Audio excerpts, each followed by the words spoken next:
បរោះពុះម៉ាយម្នាក់ខូចចិត្តប្រពន្ធរត់ចោល5ឆ្នាំហើយស្រាប់តែពេលនេះបញ្ចប់ជីវិតខ្លួនឯងបរោះពុះម៉ាយជាអ្នករកអេតចាយម្នាក់ក្រោយពេលប្រពន្ធនាំកូនស្រី2នាក់ចោះចោលបាត់គ្មានអាល័យធ្វើឲ្យគាត់ខូចចិត្តយ៉ាងខ្លាំងហើយបានយកស្រាធ្វើជាត្រីមុខផឹកស្រវឹងរាល់ថ្ងៃអស់រយៈពេល5ឆ្នាំមកហើយគាត់បានស្នាក់នៅក្នុងខ្ទមតូចមួយប្រក់ដំបូលនិងបិទបាំងជញ្ជាំងស័ង្កសីស្រាប់តែនៅពេលចុងក្រោយបំផុតបរោះខាងលើនេះក៏សម្រេចចិត្តបញ្ចប់ជីវិតខ្លួនឯងឲ្យផុតពីលោកីនៅក្នុងខ្ទមស្នាក់នៅរបស់ខ្លួននោះតែម្ដងសាកសពរបស់គាត់ត្រូវបានអ្នកជិតខាងប្រទះឃើញបង្កឲ្យមានការភ្ញាក់ផ្អើលនៅវេលាម៉ោង 6:30 នាទីព្រឹកថ្ងៃទី11ខែមេសាឆ្នាំ2025ស្ថិតក្នុងភូមិប៉ប្រងខាងជើងសង្កាត់កាកាត់ទី1ខណ្ឌពោធិ៍សែនជ័យរាជធានីភ្នំពេញបើតាមអ្នករស់នៅជិតខាងគាត់បាននិយាយថាបរិសុទ្ធពុះម៉ាយរូបនោះឈ្មោះថាសានសុគន្ធា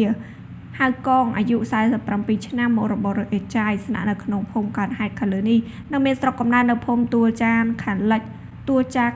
ឃុំសំរោស្រុកសំរោខេត្តតាកែវបានយកក្រណាត់ចុងកជាប់ជាមួយនឹងដំបូលរងស្នាក់នៅលោកសានសុគន្ធាហៅកងនេះបានក្លាយទៅជាបរិសុទ្ធពុះម៉ាយអរិយៈពេល5ឆ្នាំមកហើយដោយសារតែប្រពន្ធនាំកូនស្រី2នាក់ចុះចោលគ្មានអាល័យហើយពុំមាននរណាបានដឹងថាតើមូលហេតុអ្វីទើបត្រូវប្រពន្ធរត់ចោលនោះឡើយអ្នកជិតខាងដដែលបានប្រាប់ឲ្យដឹងបន្តទៀតថាចាប់តាំងពី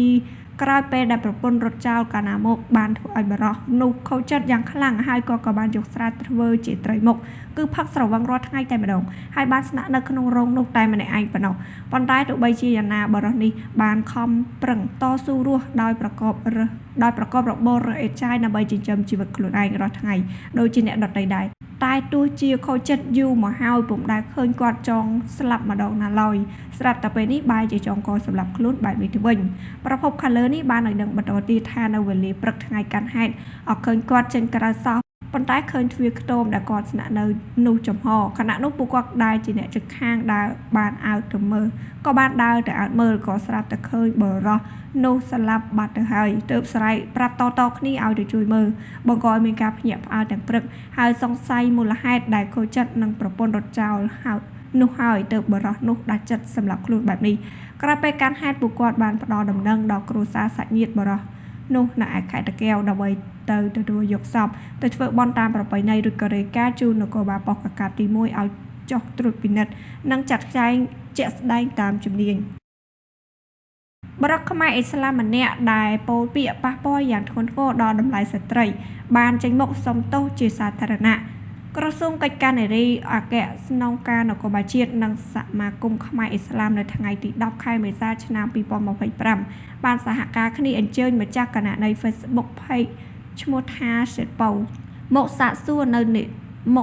រទៅតាមនីតិវិធីច្បាប់នៅអគ្គស្នងការនគរបាលជាតិនេះបើយោងតាមក្រសួងកិច្ចការនារីសូមជម្រាបជូនថាកាលពីថ្ងៃទី4ខែមេសាឆ្នាំ2025មាន Page Facebookខាងលើនេះបានបង្ហោះនៅវីដេអូដោយប្រើប្រាស់ពាក្យសម្ដីអសិលធម៌ដែលបានធ្វើឲ្យប៉ះពាល់យ៉ាងធ្ងន់ធ្ងរដល់តម្លៃស្ត្រីសិលធម៌សង្គមនិងប្រពៃណីវប្បធម៌ខ្មែរដ៏ល្អផូរផង់ហើយក៏ជាគំរូមិនល្អសម្រាប់យុវជនខ្មែរគ្រប់រូបផងដែរដែលជាហេតុធ្វើឲ្យមានការមិនពេញចិត្តពីសំណាក់បងប្អូនប្រជាពលរដ្ឋនិងអ៊ីស្លាមរហូតនាំឲ្យមានការរីករាលដាលទៅដល់ជាជម្លោះរវាងពុទ្ធសាសនិកនិងអ៊ីស្លាមសាសនិកថែមទៀតផងក្រោយពីបានធ្វើការណែនាំសម័យខ្លួនដែលជាម្ចាស់គណនី Page Facebook បានទទួលស្គាល់កំហុសនិងសន្យាថានឹងមិនប្រើប្រាស់ពាក្យសម្ដីដែលមិនសមរម្យទៅថ្ងៃមុខទៀតនោះទេ